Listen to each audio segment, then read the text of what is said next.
నాయన మీ బిడ్డలమైన మేము తండ్రి మీ మాటలు వింటుండగా విని విడిచిపెట్టే వారముగా కాక విని హృదయంలో ఉంచుకొని మీకోసం నమ్మకంగా బ్రతుకుటకు మీరు కృప చూపుతారని క్రీస్తు వారి ఉన్నతమైన నామములో ప్రార్థించి అడిగి వేడుకొనుచున్నాము తండ్రి.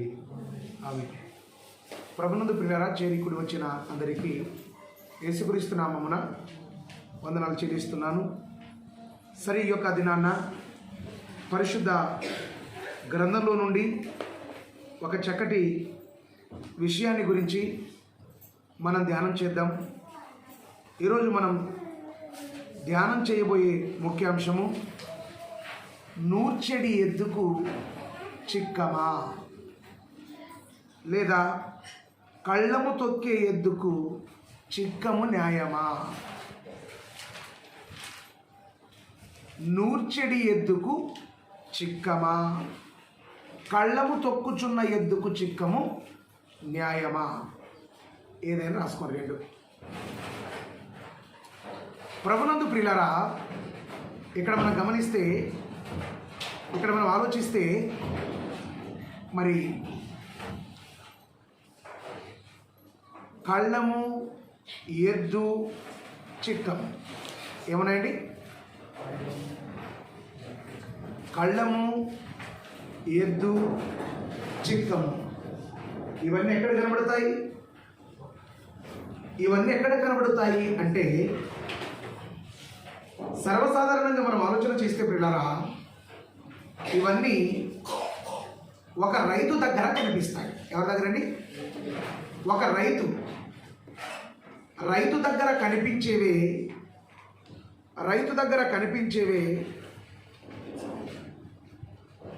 రైతు దగ్గర కనిపించేదే చిక్కము.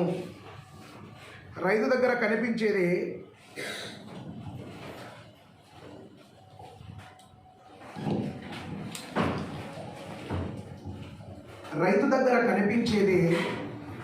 కళ్ళము, చిక్కము. అయితే ఇక్కడ మనం ఆలోచన చేస్తే ప్రియులారా, ఈ యొక్క దినాన మనమందరం కూడా దేవుని యొక్క మాటలు వినటానికి వచ్చాం. దేవుని యొక్క మాటలు వినటానికి వచ్చిన మనం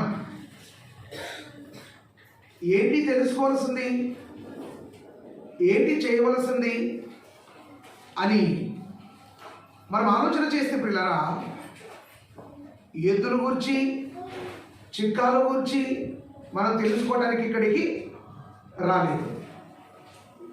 ఎందుకు వచ్చాము ఇక్కడికి? దేవుని యొక్క వాక్యాన్ని నేర్చుకోవడానికి మనం ఇక్కడికి వచ్చాం ప్రియులారా. అయితే అసలు దేవుడు చిక్కమును గురించి ఎందుకు చెప్పాడు, అసలు దేవుడు చిక్కాన్ని గురించి చెప్పడానికి గల కారణాలు ఏంటి అనే విషయాన్ని మనం కొన్ని నిమిషముల పాటు మనం ఆలోచన చేద్దాం. ఈ విషయాన్ని గురించి మొట్టమొదటిసారిగా ఎవరు చెప్పారయ్యా అని మనం ఆలోచన చేస్తే, ద్వితీయోపదేశ కాండము 25వ అధ్యాయము 4వ వచనాన్ని మనం చూద్దాం. నూర్చెడు ఎద్దు మూతికి చిక్కము వేయకూడదు. అయితే ప్రియులు, ఇక్కడ మనం ఆలోచన చేస్తే, ఇక్కడ మనం గమనిస్తే, భక్తుడైన మోషే గారు ఇశ్రాయేలు ప్రజలకు ధర్మశాస్త్రాన్ని ఇచ్చారు. ధర్మశాస్త్రమును ఇచ్చి, ధర్మశాస్త్ర ప్రకారంగా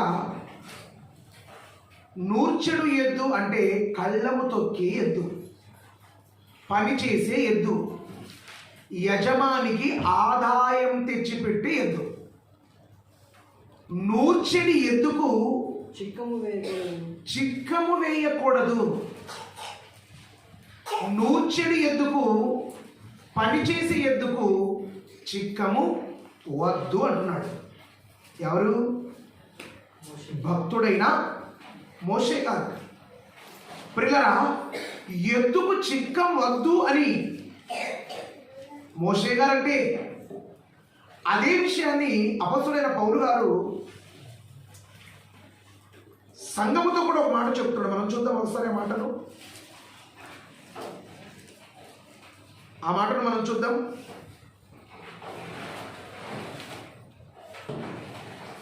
కొరింథీయులకు రాసిన పత్రిక, కొరింథీ పత్రిక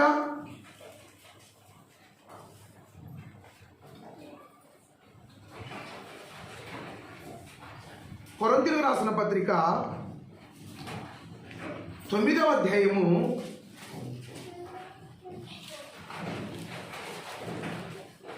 9వ వచనం. కళ్ళము తొక్కుచున్న ఎద్దుమూతికి చిక్కము పెట్టవద్దు. ఎవరంటున్నారు ఈ మాట? ఎవరంటున్నారండి? ఎవరంటున్నారు ఈ మాట? అపోస్తలుడైన పౌలు గారు చెబుతున్నారు. ఏమని చెబుతున్నారు?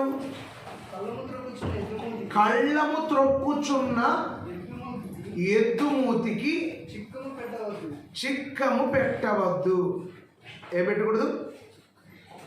మోషే గారు చెప్పిన కళ్ళము తొక్కుచున్న ఎద్దు, అపోస్తలుడైన పౌలు గారు చెప్పిన కళ్ళము తొక్కుచున్న ఎద్దు ఏది? సర్వసాధారణంగా మనం ఆలోచిస్తే పిల్లరా, మోషే గారు చెప్పింది ఒక రకమైన ఎద్దు అయితే, అపోస్తలుడైన పౌలు గారు చెప్పింది మరొక రకమైన ఎద్దు. శారీరకంగా కళ్ళము తొక్కే ఎద్దుకు చిక్కం వేయొద్దు అన్నాడు. తరువాత అదే విషయాన్ని సంఘం దగ్గరకు వచ్చి సంఘంతో చెబుతున్నాడు. సంగమా, మీ దగ్గర కూడా కళ్ళము తొక్కే ఎద్దుంది. కళ్ళము తొక్కే ఎద్దు ఏది?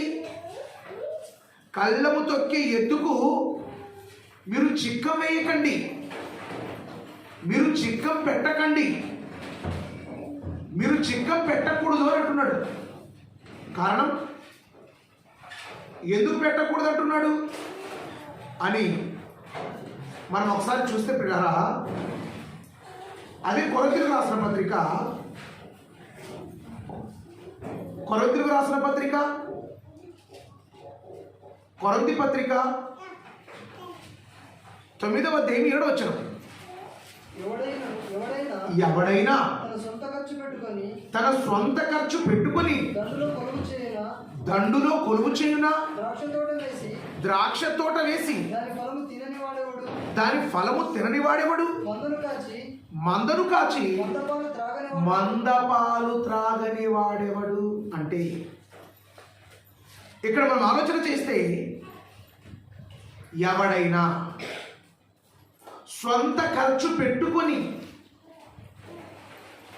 కొలువు చేయునా, ఎవడైనాను స్వంత ఖర్చు పెట్టుకొని దండులో కొలువు చేస్తాడా? ద్రాక్ష తోట వేసి. ఇక్కడ చెబుతున్నాడు, దండు ఉంది, దండులో మనం ఉన్నప్పుడు మన సొంత ఖర్చు ఎప్పుడు కూడా మనము పెట్టము. ద్రాక్ష తోట ఉంది, ఈ ద్రాక్ష తోట నాటి ద్రాక్ష ఫలాలు తినని వారు ఎవరైనా ఉన్నారా? అమ్మా, మీ ఇంటి ముందు చెట్టు ఉంది, ఆ చెట్టు పూలు కాసింది. ఏమిటి చెట్టు అయితే ఉందండి, చెట్టు పూలు మనం పెట్టుకోమండి అంటే దానికి ఏమైనా అర్థం ఉందా? చెట్టు వేసిన తర్వాత ఖచ్చితంగా పూలు నీకే పనికి రావాలి. మామిడి పళ్ళు చెట్టు వేసిన తర్వాత మామిడి పళ్ళు నీకే రావాలి, నువ్వే తినాలి. అదేవిధంగా ద్రాక్ష తోట నాటి దాని ఫలములు తినని వాడేవాడు, మందను కాచి మందపాలు త్రాగని వాడేవాడు. అంటే ఒక మాటలో చెప్పాలంటే పిల్లరా, ఈ పౌలు గారు ఈ విషయాన్ని కొరింథీ సంఘానికి ఎందుకు చెబుతున్నాడు అంటే, కొరింథీ సంఘములో కళ్ళము తొక్కే ఎద్దున్నది. ఏదయ్యా కళ్ళము తొక్కే ఎద్దు అంటే, ఆ కళ్ళము తొక్కుచున్న ఎద్దే దైవ సేవకుడు. సంఘంలో పనిచేస్తున్నాడు, రాత్రనక పగలనక మీ ఆత్మలను కారుస్తున్నాడు, మిమ్మల్ని వాక్యంలో పోషిస్తున్నాడు, మిమ్మల్ని వాక్యంలో సంరక్షిస్తున్నాడు, మిమ్మల్ని వాక్యంలో చక్కగా కాపాడుతున్నాడు. వాక్యమును మిమ్మల్ని కాపాడుతున్న వ్యక్తిని, వాక్యమును మిమ్మల్ని పోషిస్తున్న వ్యక్తిని, దేవుని మార్గంలో నడిపిస్తున్న వ్యక్తిని, పరలోకానికి నడిపించాలని ఆలోచన చేస్తున్న వ్యక్తికి ఏం చేస్తున్నారు? చిక్కాలు పెడుతున్నారండి. ఏం చేస్తున్నారు? చిక్కం పెడుతున్నారు. ఏంటంటే చిక్కము? ఏంటంటే చిక్కము? మేము ఇచ్చేది ఇంతే, మీరు చేస్తే చేయవచ్చు, లేకపోతే లేదు. అందుకే చెట్టేసావు, నువ్వు చెట్టేసి దాని పళ్ళు తిన్నావా? ఎస్. సేవ గొర్రెలు కాసాడు, గొర్రెల కాపరి ఉన్నాడు, గొర్రెలు కాసిన తర్వాత ఆ గొర్రెల పాలు తాగుతాడా? అదేవిధంగా అదే చెప్తున్నాడు. గొర్రెలు కాసేవాడు గొర్రెల పాలు తాగుతున్నాడు, కానీ మిమ్ములు కాసేవాడు మాత్రం పస్తులుంటున్నాడు. మీరు మేచుకున్న గొర్రెలు కానీ గేదెలు కానీ ఏవైనా కానివ్వండి, వాటి పాలు తాగుతాడు, వాటి నుండి వచ్చే ప్రతిదాన్ని అనుభవిస్తాడు. అదేవిధంగా 10వ వచనంలో చెప్తున్నాడు. ఏంటి? గొర్రెల గురించి, ఎడ్ల గురించి ఎందుకు చెప్తున్నాడు అనుకుంటారు మీరు? కేవలము మన కొరకే దీనిని చెబుతున్నాడు. అవును, మన కొరకే కదా ఈ మాట వ్రాయబడిను. ఎలాగనగా దున్నువాడు, రైతు దున్నుతాడు, పొలాన్ని దున్నుతారు. ఎలా దున్నుతారమ్మా? మీరు పొలంలో విత్తనాలు వేస్తారు, ఆశతో వేస్తారా, ఆశలేకి వేస్తారా? ఎలాగండి? ఆశ, నా పొలం పండాలి, నా పొలం పండాలి. పొలం దున్నేవాడు ఆశతో దున్నుతాడు, మంచి పంట రావాలి. దేవుని వాక్యం ఎత్తేవాడు కూడా అందుకే పిల్ల. మీరు పొలం ఎత్తుతారు, పొలం ఎత్తేవాడు ఆశతో ఎత్తుతాడు, దున్నేవాడు ఆశతో దున్నుతాడు, పంట వేసేవాడు ఆశతో పంట వేస్తాడు, ఆశతో పంట వేస్తాడు. అదేవిధంగా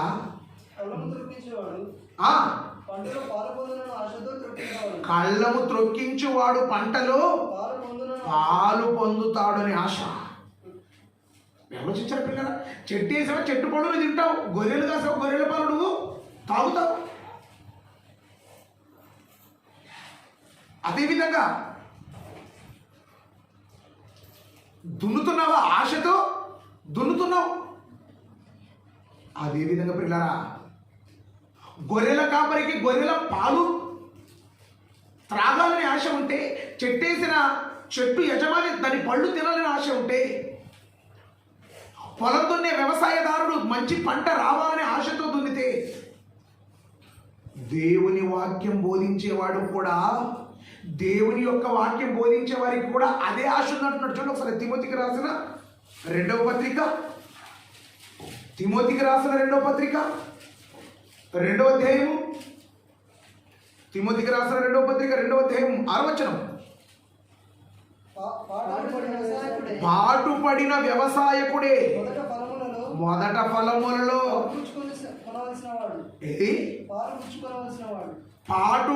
పాటుపడిన వ్యవసాయకుడే ఏదేలి పండ్లు తినాలి. కష్టపడిన వాడే దాని నుండి వచ్చే ఫలాలను తినాలి, చెట్టు ఫలాలను తినాలి. అదే విధంగా చెబుతున్నాడు. సంగమా, కొరంతి సంగమా, మీకోసం ఎవరైతే కష్టపడ్డారో ఆ కష్టపడిన వారి మీ ఫలాలను తినాలి. మీ కష్టార్జితాన్ని వారికే ఇవ్వాలి. మీకోసం నేను కష్టపడ్డాను, అందుకే పౌలు చెప్తున్నాను. 11వ వచనం చూడండి. కొరంతీయులకు రాసిన మొదటి పత్రిక 9వ అధ్యాయము 11వ వచనం. మీ కొరకు మేము ఆత్మ సంబంధమైనవి ఇత్యుండగా మీ వలన శరీర సంబంధమైన ఫలములను కోసుకొనుటకు గొప్ప కార్యం చెప్పండి. సంగమా, మీకు ఆత్మ సంబంధమైన డేరాలు కుట్టాను, కష్టపడి మీకు వాక్యం చెప్పాను, రాత్రి పగళ్ళు మీకోసం కష్టపడి వాక్యం చెప్పాను, మిమ్మల్ని నిలవబెట్టాను, దేవుని కోసం కాపాడాను, దేవుని మార్గంలో మిమ్మల్ని నడిపిస్తున్నాను. దేవుని మార్గంలో నడిపిస్తున్నటువంటి నాకేం పెడుతున్నారు? మీరు చిక్కం పెడుతున్నారా? పావులని నాకే చిక్కం పెట్టడానికి వచ్చారా? నో. ఆత్మ సంబంధమైన వాక్యాన్ని నేను మీకు చెప్పాను, ఆత్మ సంబంధమైన వాక్యాన్ని నేను మీకు చెప్పి మిమ్మల్ని అడుగుతున్నాను. నా ఆత్మ సంబంధమైన అవసరతలు తీర్చమని నేను అడగలేదు, నాకు శరీర సంబంధమైన అవసరతలు తీర్చమని అడుగుతున్నాను. సంగమా, శరీర సంబంధమైనవి తీర్చమని నేను అడుగుతున్నాను. ఏమిటి ప్రియులారా, ఈరోజు ఆలోచిస్తే ప్రియులారా, ఒక సేవకుడికి పెద్ద సంఘం ఉంది. సంఘం ఉన్న 50 మంది 60 మంది 100 మంది సంఘం ఉన్న ఆ సేవకుడు మరొకరు ఇచ్చే ధనానికి ఆశపడుతున్నాడంటే, మరొకరు ఇచ్చే ఫలానికి ఆశపడుతున్నాడంటే దానికి కారణం ఏంటి? కారకులు ఎవరండి? ఎవరు? విశ్వాసులైన వారు. ఎవరికైతే వాక్యం చెబుతున్నాడో, ఎవరికైతే వాక్యం నేర్పించాడో, ఎవరైతే వాక్యంలో నిలవబెట్టాడో, ఆ వాక్యంలో నిలవబెట్టినటువంటి వారు ఏం చేశారు? దైవజనుణ్ణి గాలి వదిలేశారు. దేవుని సేవకుని గాలి కేవలం రావటం, వినటం, వెళ్ళిపోవటం, రావటం, కూర్చోవడం, వినటం, వెళ్ళిపోవటం. ఏమిటి దైవజనుడా, మీ అవసరత ఏమైనా ఉన్నదా? మీరు ఎలా ఉంటున్నారు? ఎలా తింటున్నారు? అసలు మీ జీవితం ఏంటి? మేమైతే వస్తున్నాం, మా కష్టార్జితంలో ఉన్నది ఏదో 10-20 రూపాయలు మేము ఇచ్చేస్తున్నాం, అయితే మీరు ఎలా బ్రతుకుతున్నారు? మీ జీవితం ఏంటి? మీ జీవనం ఏంటి అని అడిగేవాళ్ళు ఉన్నారా?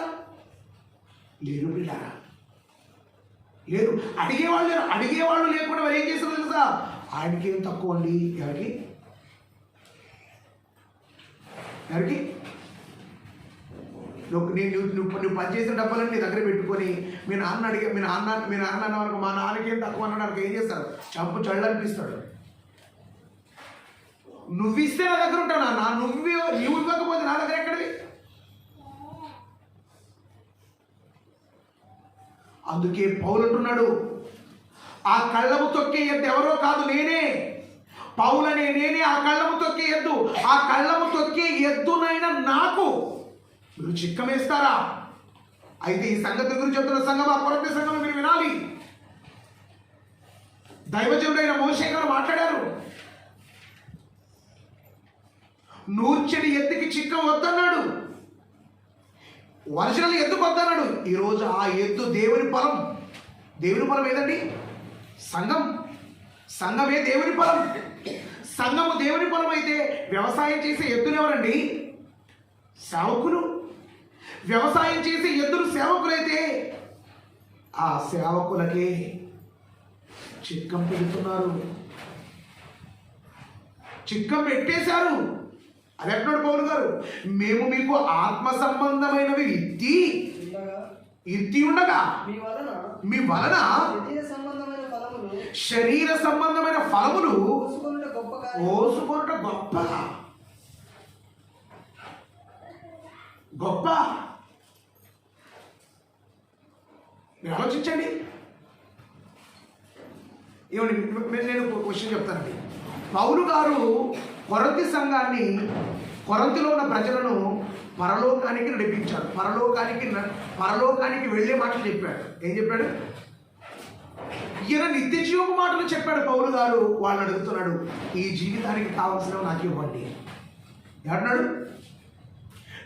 నా మాటలు విన్నారా? నా మాటలు వింటే మీరు పరలోకం వెళతారు. మీ కష్టార్జితాన్ని నాకు ఇస్తే ఈ భూమి మీద అనేకులకు పరలోకానికి వెళ్ళటానికి, నడిపించడానికి నేను కష్టపడతా. కారణం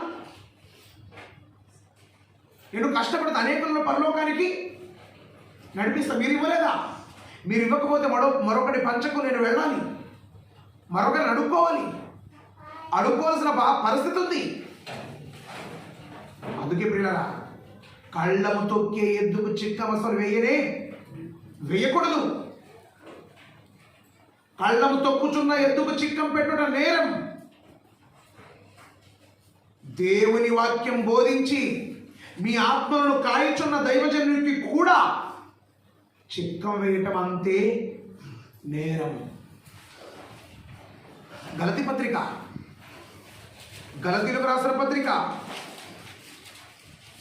6వ అధ్యాయం 6వ వచనం, వాక్యోపదేశం పొందువాడు ఉపదేశించువానికి మంచి పదార్థములన్నిటిలో ఇస్తున్నారా? క్రైస్తవులారా, మేము దశంభాగం వద్దు అంటున్నారు. వద్దులే, దశంభాగం వద్దులే. శ్రేష్ఠ భాగం అని ఇస్తున్నారు, ఆ భాగం వద్దులే. మీకు ఎవరైతే వాక్యం బోధిస్తున్నారో, వాక్యం బోధిస్తున్నటువంటి వారికి, ఎవరైతే వాక్యం వింటున్నారో బోధించే వ్యక్తికి ఏం చేయాలట?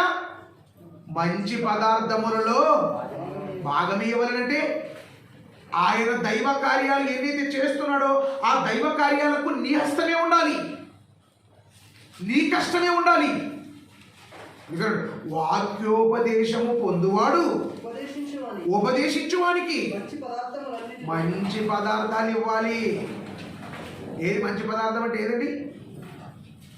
మంచి పదార్థములలో భాగం ఇవ్వాలని అంటున్నాడు. కింద మూడు పుట్నోట్లో మాట చూడండి. వాక్యోపదేశము పొందువాడు సమస్త సద్విషయాలలో బోధించువానితో పాలివాడై ఉండాలి. సార్ మీరు మళ్ళా పలానా ఊరికి వెళుతున్నారు, ఇదిగో నా కష్టాన్ని తీసుకోండి. సార్ మీరు ఎందుకంటే మీరు వారమంతా సేవ చేయాలి, వారమంతా నేను ఒక్కరోజు ఇక్కడికి వస్తాను, నేను తర్వాత పొలానికి వెళ్ళిపోతా, తర్వాత పనికి వెళ్ళిపోతా. మీరు వారం రోజుల పాటు దేవుడి సేవ చేయాలి కాబట్టి వారం రోజుల పాటు మీరు వెళ్ళండి, తీసుకోండి. ఈ వారం నేను కష్టపడ్డాను ఎంత? ఏదైనా 1400 కష్టం, నేను 1400 లేక 1200 నేను సంపాదించాను. అయ్యా నా కష్టాజీతం 100 రూపాయలు, మీరు వెళ్ళండి. నా కష్టాజీతం 50 రూపాయలు, 100 రూపాయలు. వారమంతా ఏం జరుగుతుందండి? హ్యాపీగా దైవజనుడు ఏం చేస్తాడు? హ్యాపీగా ఏ చింత లేకుండా, ఏ బాధ లేకుండా దేవుడి పనిలో ఉంటాడు, దేవుడి సేవలో ఉంటాడు. ఈరోజు అనేక మంది దేవుని పనిలో, సేవకులు దేవుని పనిలో లేకపోవడానికి కారణం ఏంటి తెలుసా? సంఘం వాక్యోపదేశం పొందువానితో, వాక్యోపదేశం పొందినటువంటి వ్యక్తితో సమస్త సద్విషయాలలో ఏం లేదు? భాగం లేదు, భాగం లేదండి. మన కష్టాన్ని మన దైవజనుడు వేరే ప్రదేశాలకు వెళ్ళి దేవుడి వాక్యం బోధించే విధంగా చెయ్యాలని అనుకోవడం లేదు మనుషులు. అందుకే గలతీ సంఘానికి చెబుతున్నాడు, ఇదిగో గలతీ సంఘమా, మీరైతే వింటున్నారు వెళ్ళిపోతున్నారు, ఏం చేయాలి మీరు? ఇంతకీ మీరు మంచి పదార్థంలో భాగం ఇవ్వాలా లేదా దైవజనుడికి? పౌలంటే నాకు ఇవ్వాలా ఇవ్వకూడదా? ఇవ్వాలి. మరి ఇవ్వకుండా మీరేం చేస్తున్నారు? ఏం చేస్తున్నాడు మనిషి? మన కష్టార్జితములో దేవుడికి ఇవ్వవలసింది దేవుడికి ఇవ్వాలి. దేవుడికి ఇస్తున్నామా అండి? మనం ఆలోచిస్తున్న పిల్లరా, రోజు ఒక 100 రూపాయలు మనం సంపాదించాలి. 100 రూపాయలు మనం సంపాదిస్తే దాంట్లో ఎంత తీయాలి? దశభాగం అయితే 10 తీయాలా? నువ్వు దశభాగంలో ఉండవా? నువ్వు సగం నీకి సగం దేవుడికి. ఎంత? 50. 100 రోజుకు 200 సంపాదించావా? ఒక 50 రూపాయలు దేవుడికి ఇచ్చేసేయాలి. నువ్వు వారంలో ఎన్నిసార్లు పని చేసేవాళ్ళగా? ఎన్నిసార్లు చేశారండి? 5 రోజులు చేసేవాళ్ళం. 5 రోజులు చేసే ఎంత రావాలి? 250 ఎక్కడ లేవు. దశభాగాల కాలం కాదు ఇది. దశభాగం కొడితే 10 ఇవ్వాలి, 10%. ఇప్పుడు నువ్వు ఇవ్వాల్సిన 10% కాదు, 100% ఇవ్వాలి. నువ్వు 10K నువ్వు సరిపోతే ఎలాగా? ఇశ్రాయేలుకు చెప్పాడు 10%. నీకేం చెప్పాడు? శ్రేష్ఠ భాగం దేవుడికి ఇవ్వాలి, దేవుడి పనికి ఇవ్వాలి, దేవుడి పని జరిగించాలి. దేవుడి పని జరిగించకుండా, దేవుడి పనికి ఇవ్వకుండా మనిషి ఏం చేస్తున్నాడు తెలుసా? ఏం చేస్తున్నాడండి? మలాకి గ్రంథం 3వ అధ్యాయము 8వ వచనం, మానవుడు ఖచ్చితంగా దొంగతనం చేశాడు దేవుడా, నీ దగ్గర మేమెప్పుడు దొంగతనం చేశాడు దేవుడా అంటావా? వారంలో ఎంత సంపాదించావు మా బిడ్డ, దొంగ బిడ్డ? ఎంత సంపాదించావు? ప్రభా 1400. ప్రభా 1400లో ఎంత ఇవ్వాలి నాకు? నా వాట ఎంత? నా పని జరిగించాలా జరిగించకూడదా? నా పని జరిగించాలా? నువ్వు ఉన్నావు కదా, చెట్టు ఉంటే చెట్టు ఉంది, చెట్టు నీడనివ్వాలా ఎండనివ్వాలా? ఏం చేయాలి? నీడనివ్వాలి. నువ్వు భక్తురాలుగా మారావు. మారిన తర్వాత నువ్వేం చేస్తున్నావు? ఇంతకు ముందు నీ కోసమే ఖర్చు పెట్టావు. బాప్తిసం తీసుకున్న తర్వాత కూడా నీ కోసమే ఖర్చు పెట్టావా? నీ కోసం ఆడుకుంటున్నావా? చీచి, నువ్వెవరివి? దొంగ. ఎవరు దొంగలు? నాకు ఇవ్వాల్సింది ఇవ్వాలి, నాకు రావాల్సింది రావాలి. నాకు ఇవ్వాల్సింది ఇవ్వక, మానవుడు దేవుని పనికి ఇవ్వాల్సింది ఇవ్వక, దేవుడి పని జరిగించాల్సింది పోయి దేవుడి దగ్గర ఏం చేస్తున్నాడు? దొంగతనం. దొంగలు ఎవరు? మనమంటాం భక్తులు అంటాం. కాదు, దేవుడు ఏమంటాడు తెలుసా? దేవుడి పనికి ఎవరైతే ఇవ్వరో, దేవుడి పనిని ఎవరైతే జరిగించారో వారిని అంటున్నాడు. దేవుడు ఏమంటాడు తెలుసా? మానవుడు దేవుని యొద్ద దొంగిలినా అయితే మీరు నా యొద్ద దొంగతనం చేశారు. నాకు ఇవ్వాల్సింది ఇవ్వలేదు, నాకు ఇవ్వాల్సింది ఇవ్వలేదు, మీరు దొంగతనం చేశారు. మనం అనుకుంటాం. ఏమనుకుంటాం? అట్లెట్లా అవుతుందండి? సువార్త ప్రకటించే వాళ్ళు పనిచేసి సువార్త ప్రకటించవచ్చు. అది అయిపోయింది కాలం, ఆ పీరియడ్ అయిపోయింది. పని చేసుకొని సువార్త ప్రకటించే పీరియడ్ అయిపోయింది. ఇప్పుడు ఏం చేయాలి? చూడండి, పౌలు గారు కొరింథీయులకు రాసిన మొదటి పత్రిక 9వ అధ్యాయము 14వ వచనం. అలాగున సువార్త ప్రచురించువారు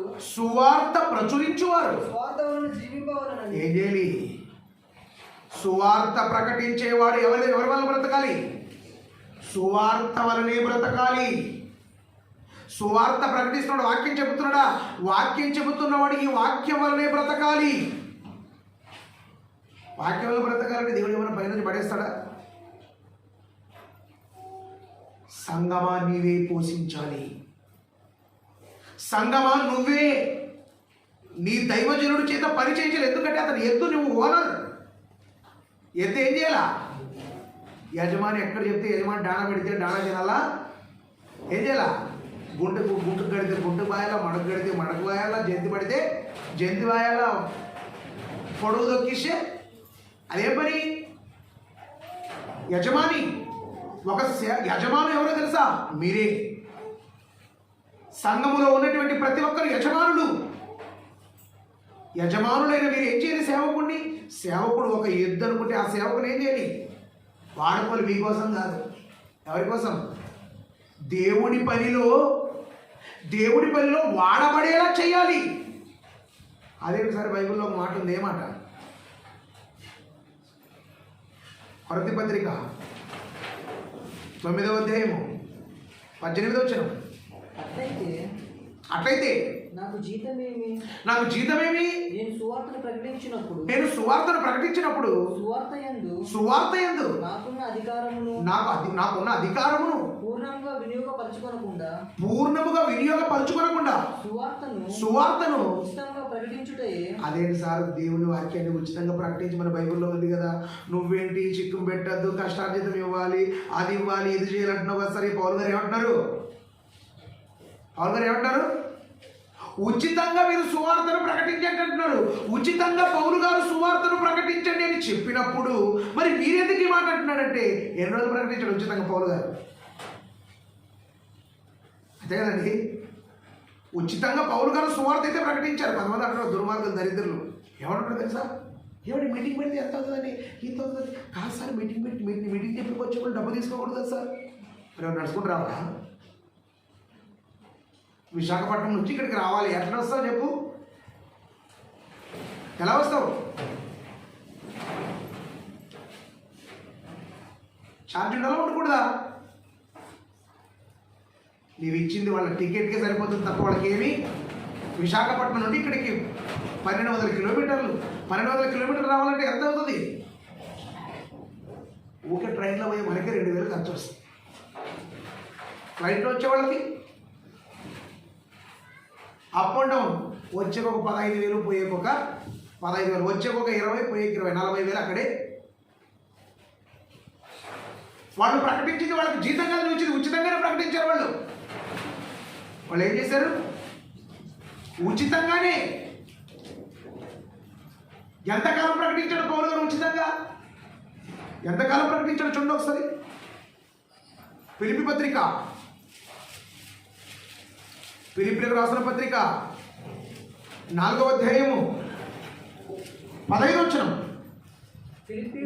ఫిలిప్పీలారా, సువార్తను నేను బోధింపనారంభించి మాసిదోనియా నుండి వచ్చినప్పుడు ఇచ్చు విషయములోను పుచ్చుకొని విషయములోను మీరు తప్ప మరి ఏ సంఘపు వారును ఏదో పౌలు గారు చెప్తారు, సాక్ష్యం చెప్తున్నాడు. నేనైతే చెప్పాను, కొరింథీ సంఘానికి చెప్పాను. ఏమని చెప్పాను? ఖచ్చితంగా దేవుని సేవకుడికి ఇవ్వాలి అని చెప్పాను. గలతీ సంఘానికి కూడా అదే మాట చెప్పాను. ఫిలిప్పీలో ఉన్న ఫిలిప్పీ సంఘానికి కూడా నేను చెప్పాను. అయితే 3 సంఘాలు చెప్పాను. ఒక సంఘమే నా ఆపదలలో ఆదుకున్నది. నేను మీరు ఇచ్చాను కాబట్టి నేను కొరింథీ సంఘంలో సువార్త ప్రకటించాను, గలతీ సంఘంలో కూడా సువార్త ప్రకటించాను. మీరే కనుక ఇవ్వకపోతే నేను ప్రకటించి ఉండేవాడను కాదంటున్నాడండి. ప్రకటించి ఉండేవాడని కాదు అంటున్నాడు. పౌలు గారు ఉచితంగా సువార్త ప్రకటించారు. ఎంతకాలం? అంతకాలమే. సంఘాలు ఎప్పుడైతే స్థిరపడిపోయాయో, విశ్వాసులు ఎప్పుడైతే స్థిరపడ్డారో అప్పటి నుండి పౌలు గారికి ఏం చేశారు? సహాయం చేశారు. తెస్సలోనికీయులకు రాసిన పత్రిక, ఫిలిప్పీ పత్రిక 4వ అధ్యాయం 16వ వచనం. ఎలాగనగా తెస్సలోనికలో కూడా వీరు మాటి మాటికి నా అవసరములు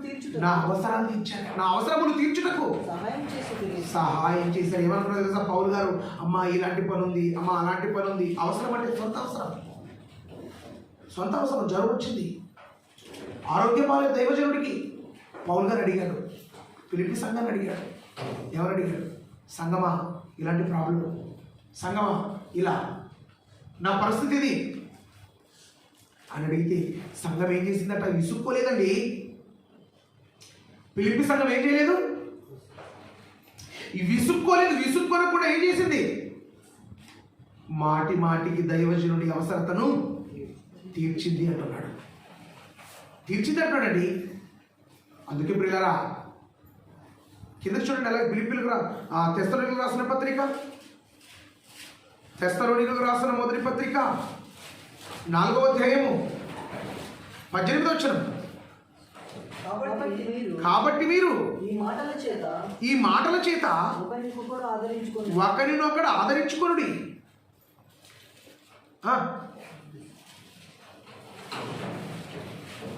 తెస్సలోనికీయులకు రాసిన మొదటి పత్రిక 4వ అధ్యాయం 18వ వచనం.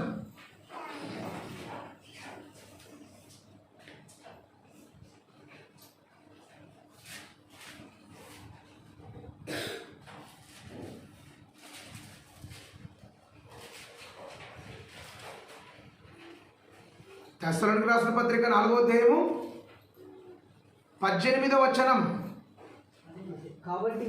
కాబట్టి మీరు ఈ మాటల 2వ తెస్సలోనికీయులకు చూడండి. ఫిలిప్పీ పత్రిక 4వ అధ్యాయం 18వ వచనం చూడండి. ఫిలిప్పీ పత్రిక చూడండి. నాకు సమస్తమును సమృద్ధిగా కలిగి ఉన్నది. మీరు పంపిన వస్తువులు ఎపఫ్రొదితు వలన పుచ్చుకొని ఏమీ తక్కువ లేకుండా ఏం చేసిందంటే సంఘము సేవకుడిని సమృద్ధిగా, అంటే ఏమన్నమాట? మొదట్లో చిక్కం వేసిన తర్వాత మాత్రం ఏం చేశారు? చిక్కము తీశారు. సమృద్ధిగా ఇచ్చారు, సమృద్ధిగా ఉంచారు, సమృద్ధిగా ఇచ్చి పౌలు గారిని ఆనందపరిచారు. ఎందుకు రాస్తున్నాడు పౌలు గారి విషయాలను? పౌలు గారు ఎందుకు రాస్తున్నాడు పిల్లరా? కష్టకాలంలో పౌలు గారు పరిచర్యను ప్రారంభించారు. కష్టకాలంలో పరిచర్యను ప్రారంభిస్తే ఇప్పుడులాగా లేదండి. ఇప్పుడులాగా లేదండి. నేనైతే చెప్తానండి, నా జీవితంలో జరిగిన వాస్తవ సంఘటనలు చెప్తానండి. నేను కొన్ని సందర్భాల్లో కొన్ని క్రైస్తవ ప్రదేశాలకు వెళ్ళిన పస్తులు వచ్చిన సందర్భాలు ఉన్నాయి. ఉపవాసం వచ్చిన సందర్భాలు ఉన్నాయి,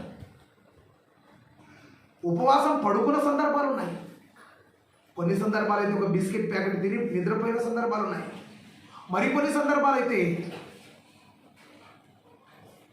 ఒక అరటిపండు తిని పడుకున్న సందర్భాలు ఉన్నాయి. ఒక ప్రదేశానికి వెళ్ళారని అనంతపురంలో ఎస్కే యూనివర్సిటీ, ఎంతమంది తెలుసు? ఎస్కే యూనివర్సిటీలో 3 రోజులు ఉన్నారు. గొప్ప గొప్ప చదువుకున్న స్టూడెంట్స్. అడిగిన ప్రశ్నకు సమాధానం, ప్రసంగం, అందరు వింటున్నారు వెళ్ళిపోతున్నారు. 3 రోజులు ఎక్కడ? మేగడోన నుండి బయలుదేరేటప్పుడు భోంచేశారు. మళ్ళా మేగడోనకు వచ్చే కారణం, తినాలని నాకు ఆశ ఉంది, కానీ నా యొక్క ఆలోచన ఏంటో తెలుసా?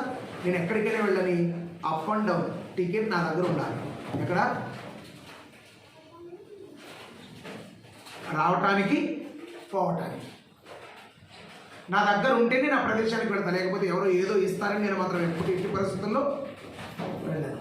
నా దగ్గర అయితే పోయాను. నా దగ్గర అప్పట్లో 300 ఉంది. ఎంత? 300. ఇక్కడ నుండి వెళ్ళటానికి 20 రూపాయలు, అక్కడ నుండి ఎంత 120 130 ఉంది. ఇప్పుడు ఏమైంది? 150 అయిపోయింది, మిగతా 150 ఉంది, 150 ఉంది. ఏం చేయాలి మరి ఇప్పుడు? ఆ 150లో ఏమైనా తిన్నారనుకో, ఏం లేదు, కష్టం. అలాగే ఇక్కడ భోంచేసింది, మరలా ఇక్కడికి వచ్చి భోంచేసాను అంటే ఏంటి కారణం? ఇప్పుడు మీలాగప్పుడు నాకు ఎవరు కూడా లేరు, అక్కడే ఒంటరి పోరాటం. కానీ పిల్లరా, ఈరోజు మనమందరం కూడా ఆలోచించాలి. పౌలు గారు మన కాలంలో ఉన్న నేనే ఉపవాసం ఉన్నానంటే పౌలు గారి కాలం ఎలాంటిది? ఎవడు లేడు, వాక్యం విన్నదే కష్టం. సేవకుడి బాగోగులు చూసిన వారు ఎవరు లేరు. అప్పుడు రాత్రి ఏం చేశాడు తెలుసా? పగలంతా డేరాలు కొట్టాడు, రాత్రంతా డేరాలు కొట్టాడు, పగలంతా సువార్త చేశాడు. సంఘాలు స్థిరపడే వరకు, సంఘాలు స్థిరపడిన తర్వాత సంఘాలకు చెప్పాడు, మీరు సేవకుడికి ఇవ్వాలి, సేవకుడిని పోషించాలి, సేవకుడి చేత పని చేయించాలి, అతన్ని భరించాలి. సంఘాలకు చెబితే ఒక ఫిలిప్పీ సంఘం వచ్చింది, ఒక తెస్సలోనిక సంఘం వచ్చింది, ఒక అకై వచ్చింది. కారణం అందుకే ఇక్కడ పౌలు గారు నేను సమృద్ధిగా ఉన్నాను అంటున్నాడు. అంటున్నాడు మీరు మీరు మీరు మీరు మీరు వస్తువులు పంపించారు, మీరు నాకు వస్తువులు పంపించారు, నా అవసరాలు తీర్చమని. నేను లేకపోయినా నా అవసరత తీర్చాలని మీరు నాకు వస్తువులు పంపించారు. ఓకే, నాకు సమృద్ధిగా ఉంది, నాకేం కొదవలేదు, నాకేం తక్కువ లేదు అని పౌలు గారు ఒక వింత ఆనందాన్ని వ్యక్తపరుస్తున్నాడండి. పౌలు గారు తన సంతోషాన్ని వ్యక్తపరుస్తున్నాడు, పత్రిక ద్వారా తన ఆనందాన్ని వ్యక్తపరుస్తున్నాడు. రైట్, నేను ఏదైతే సంఘం ఎలాగైతే ఎదగాలని నేను కోరుకున్నానో సంఘం అలాగే ఎదిగింది. సర్వ సమృద్ధి కలిగిన వాడుగా దైవజనుడు ఉండాలని నేను ఏదైతే కోరుకున్నానో అది నేను అనుభవిస్తున్నా. ఆత్మ సంబంధమైన నేను ఎత్తాను, శరీర సంబంధమైన నేను ఏం చేస్తున్నాను? కోరుతున్నాను. చూడండి, మనం హెబ్రీయులకు రాసిన పత్రిక, హెబ్రీ పత్రిక 13వ అధ్యాయం 17వ వచనం. మీ పైన నాయకులుగా ఉన్నవారు లెక్క అప్పచెప్పవలసి ఉన్నవారి వలె మీ ఆత్మలను కాయుచున్నారు. వాళ్ళను దుఃఖపరచకండి మీరు. సంగమా, హెబ్రీ సంగమా, హెబ్రీలో ఉన్న క్రైస్తవులారా, మీ పైన నాయకులు ఉన్నారు, మిమ్మల్ని కాపాడేవాళ్ళు ఉన్నారు, మిమ్మల్ని కాచేవాళ్ళు ఉన్నారు, మిమ్మల్ని వాక్యంలో పెంచేవారు ఉన్నారు, మిమ్మల్ని వాక్యంలో పోషించేవారు ఉన్నారు. వారు ఏం చేయాలి? ఆనందంతో పనిచేయాలి. ఆనందంతో పనిచేయాలంటే వాళ్ళని ఆనందపరచాలి. ఎప్పుడు ఆనందం ఉంటుందండి? ఒక మనిషిలో ఎప్పుడు ఆనందం ఉంటుంది? ఏ లోటు లేకుండా ఉన్నప్పుడే ఆనందం ఉంటుంది. అంతే కదండి, ఏ లోటు లేనప్పుడే ఆనందం ఉంటుంది. లోట్లు ఆయనకు అన్నీ ఉన్నాయనుకో. కొంతమంది దైవ సేవకులు చెప్తారు, మన సత్య సంబంధులే, సత్యం తెలిసిన వారి దేవుని సేవకుల చేత విపరీతమైన వాక్యం తెప్పించుకుంటారు, కానీ వాళ్ళ బాగోగులు చూసుకోరు. పాటే ఉంటుంది, ఏం పడతారు? దేవుని సేవకుడికి సహాయము చేస్తున్నవ పాట ఉంది కానీ పని లేదు. ఎంతోమంది దైవ సేవకులు, మన యూనివర్సిటీలో ఉన్న సేవకులు, సంఘం ఉన్నా, విశ్వాసులున్నా, ఈ విశ్వాసులు అంటే దుర్మార్గులు అంటే మీటింగ్ పెట్టడానికి ఇస్తారు తప్ప దేవుని సేవకుడి అవసరం తీర్చడానికి అసలు ఎవరండి? అబద్ధం కాదు. ఎంతోమంది దైవజనులు చేసినటువంటి దేవుని పనిలో ముందుకు వెళ్ళడానికి అప్పు. మరి ఇప్పుడు ఏం చేయాలంటే మీరు ఆలోచించారు? మన దగ్గరికి రావాలంటే ఏం చేయాలి? ఏం చేయాలండి? పెట్రోల్ వేసుకొని వాళ్ళు పెట్రోల్ ఎంత అవుతుంది?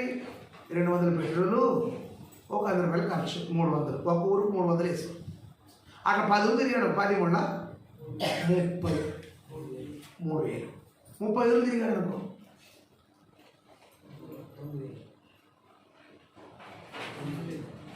9,000, 10,000 అనుకో. 30 ఊరును 10,000 అప్పు అయింది. ఏమైంది? ఎందుకు? ఏమన్నా అప్పు? మా ఆయన ఎవడు చేయమని అప్పు? అంత బతకలకి ఎవడు చేయమని దేవుడి పని? అంతే కదండి. సేవకులకి దేవుడి పని చేయకపోతే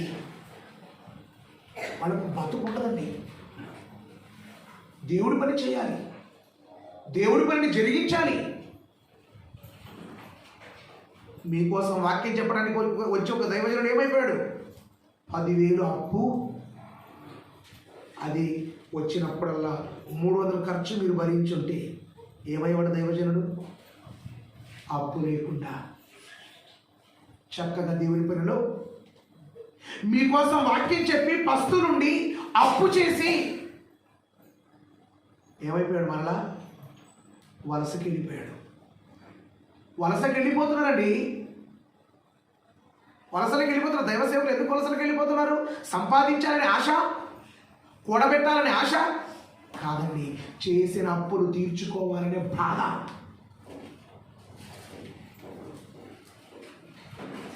చేసినప్పుడు తీర్చుకోవాలనే బాధ. అందుకే ప్రియులారా, ఎప్పుడైతే సేవకుడు మరొక దగ్గరికి వెళ్ళి దేహి అని అడుక్కుంటున్నాడు అనుకో, నేను చెప్తానండి, దేహి అని అడుక్కున్నాడు అనుకో, ఆ రోజు సంఘం చచ్చింది. ఆ రోజు ఏమైపోయింది? సంఘము చచ్చిపోయింది. నువ్వు బ్రతికున్న సంఘము చచ్చిన శవంతో సమానం. ఇది బాగా జ్ఞాపకం పెట్టుకోండి. మీ సేవకుడు మరొకరికి ఇచ్చేవాడే ఉండాలి తప్ప ఏది అడుక్కునేవాడై ఉండకూడదు. అడుక్కునేవాడై ఉన్నాడా? నువ్వు పట్టించుకోలేదు. అంటే మీ అమ్మ మీ నాన్న కుమారులు కుమార్తెలు ఉండి వేరే వాళ్ళ దగ్గర అడుక్కొని తింటున్నారు అనుకో, కారణం ఏంటి? నువ్వేం చేసావు? వాళ్ళ బాగోగులు చూసుకోలేదు. సంఘము కూడా దేవుని సేవకుని పక్కన పెట్టేసిందని వదిలిపెట్టింది అనుకో, ఏం చేయాలి? నువ్వు ఇవ్వలేదు, ఇచ్చేవాడి దగ్గరికి వెళ్ళి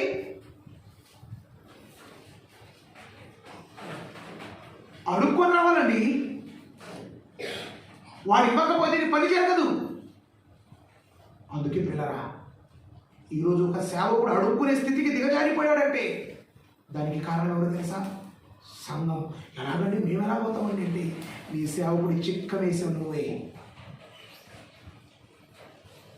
నువ్వు దేవుడికి ఇవ్వాల్సింది ఇవ్వలేదు. దేవుడికి ఇవ్వాల్సింది ఇవ్వక నువ్వు దొంగలించావు, నువ్వు ఆడుకుంటున్నావు, నువ్వు దొంగగా మిగిలిపోయావు. సేవకుని మాత్రం ఎదుటి పంచుకు వెళ్ళిపోయేవాడికి విధంగా చేశావు. కనుక ప్రియారా, కళ్ళము తొక్కుచున్న ఎద్దు మూతికి చిక్కము న్యాయం కాదు, అది అన్యాయం. దేవుని పని చేస్తున్న సేవకుడికి కూడా, మీ ఆత్మలను కాస్తున్న వారికి కూడా మీ కష్టార్జితాన్ని తప్పకుండా ఇవ్వాలి. నువ్వు ఇస్తేనే మరో ప్రదేశానికి సువార్త వెళుతుంది. నువ్వు ఇవ్వకపోతే వెళ్ళదు. ఒక్క మాటలో చెప్పాలంటే సువార్త ఆపిన వాళ్ళు ఎవరు? బీజేపీ వాళ్ళు, బజరంగ దళ వాళ్ళు కాదు. ఎవరు? మీరే, మనమే. కనుక ప్రియులారా, మన బాధ్యతను గుర్తిద్దాం. మన బాధ్యతను గుర్తిద్దాం. మన తరపున నేను పుట్టానండి, నేను నిర్ణయం తీసుకోవాలి. నేను పుట్టానండి, నేను నిర్ణయం తీసుకోవాలి. నేను ఏమనుకుంటా తెలుసా? నేను నెలకి నెలకిచ్చరా, నెలకి నేను దేవుడి కోసం ఒక 500 ఖర్చు పెట్టాలి, 1000 ఖర్చు పెట్టాలి, 2000 ఖర్చు పెట్టాలి అన్న ఆలోచన మనకు ఉండాలండి. పాలోడ భాగం పక్కకి, టమాటాల భాగం పక్కకి, ఆదివారం మటన్ భాగం అంటారు కదండి పక్కకి. మరి దేవుని భాగం, దేవునికి ఏం భాగం? భాగం లేనోడంటే దేవుడే. దేవుడు పని కొద్దా నువ్వు చేస్తేనే కదా దేవుడి పని సాగుతుంది. చేయకపోతే దేవుడి పని ఎక్కడ సాగుతుంది? కనుక పిల్లరా, దేవుని పనిని ప్రతి ఒక్కరము జరిగించాలి. దేవుని పని జరిగించాలంటే మనం కష్టపడాలి. మనం కష్టపడితే ధనం వస్తుంది. ఆ ధనాన్ని దేవుని పనిలో వినియోగించాలి. దేవుడి పనిలో వినియోగిస్తే దేవుని కోసం అనేకులు మారుతారు. దేవుడి కోసం అనేకులు బ్రతుకుతారు. దేవుని మార్గంలో నడుస్తారు. నీ కష్టార్జితం చేత వాక్యం విని ఎంతమంది అయితే మారారో అంతమంది నీ జాబితాలోనికి వస్తారు. ఒక్కరా, ఇద్దరా, ముగ్గురా, నలుగురా. కనుక పిల్లరా, ఈ విషయాన్ని మనసులో ఉంచుకోండి. దేవుని కోసం బ్రతకండి, దేవుని మార్గంలో నడవండి, దేవుడు ఉండే పరలోకం చేరండి. కళ్ళు మూసుకోండి, చిన్న ప్రార్థన చేసుకొని కనుక్కుంటాం. పరిశుద్ధుడు, ప్రేమ కలిగిన తండ్రి, మీ నామానికి వందనాలు. మీ బిడ్డలమైన మేము మీ మాటలు విన్నాం నాయన. విన్న మాటల ప్రకారంగా బ్రతుకుట కృప